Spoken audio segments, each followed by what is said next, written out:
السلام علیکم پیارے دوستو، امید ہے کہ آپ سب خیریت سے ہوں گے۔ ہم آپ کے لیے ایک اور اہم ویڈیو لے کر حاضر ہوئے ہیں۔ ویڈیو کا عنوان ہے سب سے بہترین صدقہ کون سا ہے۔ آپ چینل پر پہلی بار آئے تو چینل کو سبسکرائب ضرور کر دیں۔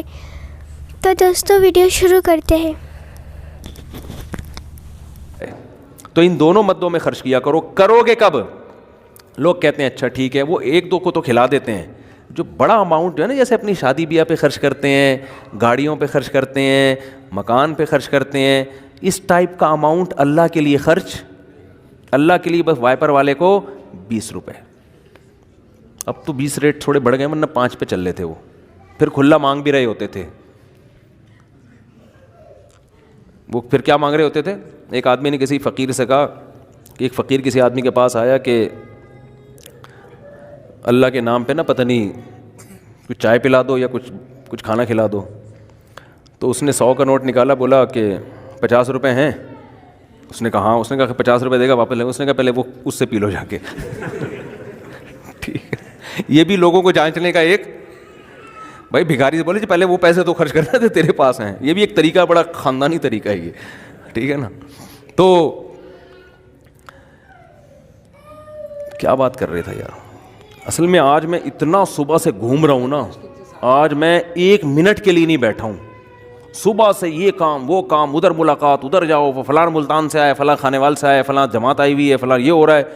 کھوپڑی سارا دن گھوم گھوم کے نا، جب بیان میں بیٹھتا ہوں تو وہ اتنے مختلف قسم کے سگنل آ رہے ہوتے ہیں کہ اس کو گچی سے پکڑنا کیا ہوتا ہے، بہت مشکل ہوتا ہے کہ یار پوائنٹ سے ہٹے نہیں۔ تو ہاں، میں یہ عرض کر رہا تھا، جلدی سے بات سمیٹ کے ختم کرتا ہوں، کہ لوگ یہ کہتے ہیں کہ پہلے موٹے موٹے کاموں سے فارغ ہو جائیں، یہ بھی، اس کے بعد جب بچا کے بڑھاپے میں بالکل اینڈ میں جا کے اتنے پیسے کسی مدرسے کو دے دیں گے۔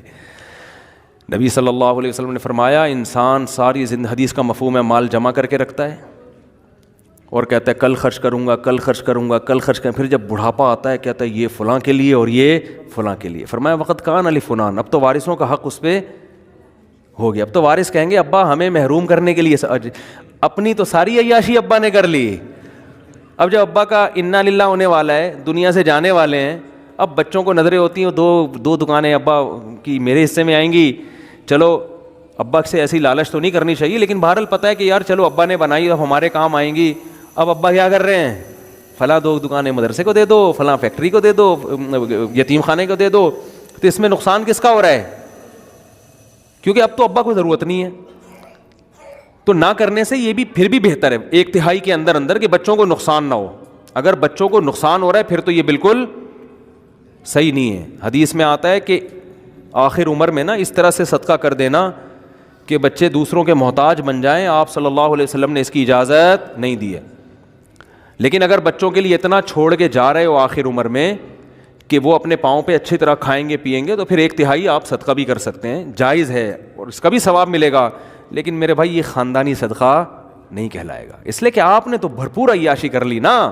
آپ کی تو 4 شادیاں معذرت کے ساتھ ہو گئیں، ایک جس کی ہو گئیں ان کی بات کر رہا ہوں، اور آپ کی تو جناب یہ بھی ہو گیا وہ بھی ہو گیا، سارے کام ولیموں پہ بھی اڑا دیا اور انویسٹمنٹ بھی دبا کے کر لی، کاروبار بھی ہو گیا، سب کچھ مزے تو اڑا لیے نا آپ نے۔ تو یہ نبی کی نظر میں افضل صدقہ نہیں ہے۔ افضل صدقہ یہ ہے، آپ صلی اللہ علیہ وسلم سے صحابی نے پوچھا یا رسول اللہ سب سے بہترین صدقہ کون سا ہے؟ آپ نے فرمایا وہ صدقہ ہے تأمل الغنا وتخشى الفقر، تمہیں امید ہو کہ اگر یہ پیسہ میں نے صدقہ نہیں کیا تو اس سے ڈبل بنا سکتا ہوں، پیسے سے پیسہ کما سکتا ہوں، یہ امید ہو، اس حال میں پیسہ صدقہ کرو۔ اور یہ بھی ڈر ہے کہ اگر کر دیا تو فیوچر میں غریب نہ ہو جاؤں۔ اس ملی جلی کنڈیشن میں جو صدقہ ہوگا نا وہ کیا کہلائے گا؟ خاندانی صدقہ۔ سمجھ میں نہیں آ رہی بات؟ تو اس لیے صدقات و خیرات میں یہ نہیں کہہ رہا، یہ تو حدیث میں بھی منع ہے کہ اتنا کر دینا کہ کل لوگوں کے محتاج بن جائیں، یہ تو جائز ہی نہیں ہے نا، کہ اپنے ضروری جو بیوی بچوں کے ہیں وہ تو بہرحال، لیکن صرف اتنا کر لیں کہ آپ جب یہ کہتے ہیں نا کہ میرے یہ چند ضروری کام ہو جائیں تو پھر میں یہ کروں گا، یہ الفاظ غلط ہیں۔ آپ یہ کہیں کہ میرے چند ضروری کاموں میں ایک اہم ترین کام یہ بھی ہے، تو یہ والا کام بھی ان ضروری کاموں کی طرح ترجیحی بنیادوں پہ کرنا ہے, اور یہ چند ضروری کام جس میں یہ بھی ہو جائیں تو پھر میں کیا ہو جاؤں گا, فری, پھر میری مرضی میں جہاں چاہے صدقہ کروں. بہت مشکل ہے بات سمجھانا. تو بڑی انویسٹمنٹ جیسے بزنس پہ کرتے ہیں, بڑی انویسٹمنٹ جیسے شادی پہ کرتے ہیں, بڑی انویسٹمنٹ جیسے اپنے بچوں کی ایجوکیشن پہ کرتے ہیں, ایسے ہی ایک آدھ بڑی انویسٹمنٹ آخرت کے لیے بھی کرنی چاہیے. سمجھا پا رہا ہوں اپنی بات کو؟ لیکن وہ خاندانی انویسٹمنٹ ہو, مرے تو پتہ چلے کہ یار ایک ہسپتال ہے چل رہا ہے بھائی غریبوں کے لیے. سمجھتے ہو یا نہیں سمجھتے ہو؟ دیکھو گورے بھی بڑی بڑی انویسٹمنٹ کرتے ہیں, لیکن ان کا کوئی بچوں کا ان پہ ٹینشن نہیں ہوتی نا, نہ بیوہ کا خیال ہے ان کو, نہ بچوں کا خیال ہے. آپ کے لیے صدقہ کرو گے ثواب ملے گا, کیونکہ آپ تو پوری فوج چھوڑ کے جا رہے ہو اگر میرے بیان سنتے ہو. کیا خیال ہے؟ ٹھیک ہے نا, پوری فوج ہے آپ کی.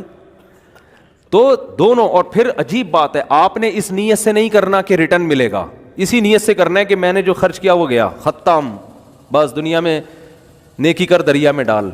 لیکن ویسے میں ایک جنرل نالج کے لیے بتا رہا ہوں کہ اللہ ڈبل کر کے دیتا ہے واپس, بلکہ اور بڑھاتا ہے. پھر دیتے جاؤ گے بڑھاتا جائے گا, دیتے جاؤ گے.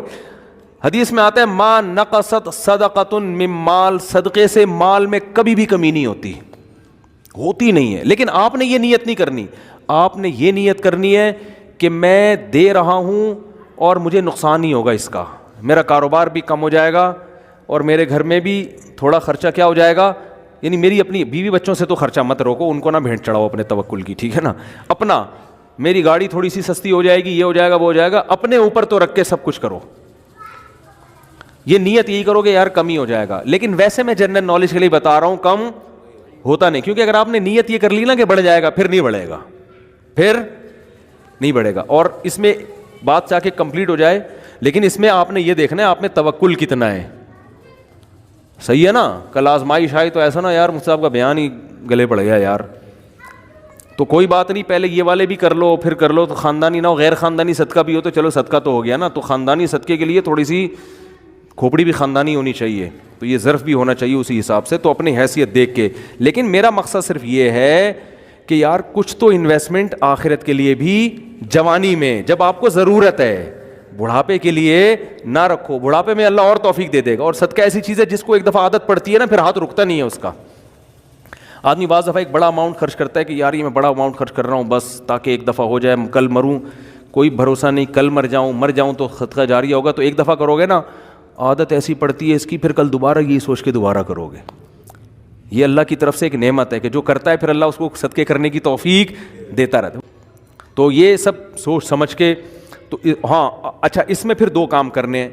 کچھ صدقے تو پبلک کو دکھا کے کرنے ہیں, اپنے بچوں کو بھی بتاؤ, بیوی کو بھی بچاؤ, بھائی کو بھی بتاؤ, رشتہ داروں کو بھی بتاؤ, کیونکہ قرآن میں جگہ جگہ آتا ہے کہ نیک لوگ چھپا کے بھی صدقہ کرتے ہیں اور علانیت. دکھانے کا فائدہ یہ ہوگا, پبلک کو ترغیب ہوگی کہ یار اس نے جب یہ ہسپتال بنا سکتا ہے, مدرسہ بنا سکتا ہے, یتیموں کی مدد کر سکتا ہے اور نہیں مرا, ماشاء اللہ کھا رہا ہے, کچھ ہمیں بھی عبرت حاصل ہوگی کہ نہیں ہوگی. بچوں کو جب بتاؤ گے تو بچے کہیں گے یار میرے باپ نے اتنا کچھ کیا, جب وہ باپ بنیں گے تو ان کا بھی دل چاہے گا. تبھی میں لوگوں سے کہتا ہوں اپنی بہنوں پہ خرچ کیا کرو لفافے میں, اور بچے کو بتاؤ دیکھو میں نے پھپھو کو تمہاری اتنے پیسے دیے ہیں, شو مارنے کے لیے نہیں, تاکہ وہ بھی آپ کی بہنوں آپ کی بیٹیوں پہ, جب آپ اپنی بہنوں پہ اپنی اولاد کے سامنے خرچ کرو گے تو آپ کا بیٹے کو خیال ہوگا کہ یار مجھے بھی جب میری ارننگ آئے گی تو مجھے بھی اپنی بہنوں کا خیال کرنا ہے. ہماری یہ پرمپرا ہے, ہمارے خاندان میں مرد عورتوں کا خیال کرتے ہیں. آپ کیا کرتے ہو, کبھی ایک دھیلا بچے نے نہیں دیکھا کہ آپ کی جیب سے اس کی پھپھو کے لیے نکل رہا ہوں. ٹھیک ہے نا. نصیحتیں آپ کی صبح شام ماشاءاللہ ہول سیل کے حساب سے چلتی رہتی. بچے کو سمجھاتے رہتے ہو غریبوں کا خیال کیا کرو, بوڑھے ماں باپ کا خیال کیا کرو. بچے کو پتہ ہے فری پھوکٹ کی نصیحتوں کے علاوہ ابا کے پاس کوئی کام نہیں ہے. فری پھوکٹ کی نصیحت. جب آئیں گے گھر میں ٹارزن بن کے, کہتے تو نہیں ہے لیکن دل میں یہی ہوتا ہے, یہ کر لو, یوں نماز کیوں نہیں پڑھتا, یہ کیوں نہیں کرتا, یوں کیوں نہیں, ویڈیو گیم کھیلتا رہتا, پٹاخ تھپڑ لگایا, یہ کر رہا ہے وہ کر رہا ہے. بچے کو پتہ ہے ابا کے پاس فری پھوکٹ کی نصیحتوں کے علاوہ, وہ ہمارا فلاں ماموں بیمار تھے, ابا نے ایک دھیلا نہیں نکالا جیب سے. امی کی طبیعت خراب ہوتی ہے تو ابا کے پاس ہسپتال لے جانے کا ٹائم نہیں ہے. نصیحتیں جتنی مرضی کروا لو, نصیحتیں بھی کریں لیکن نصیحت سے زیادہ عمل. بات آ رہی ہے سمجھ میں؟ امید کرتے ہیں آپ سب کو ویڈیو پسند آیا ہوگا. ویڈیو کو لائک کر کے ضرور شیئر کریں. جزاک اللہ.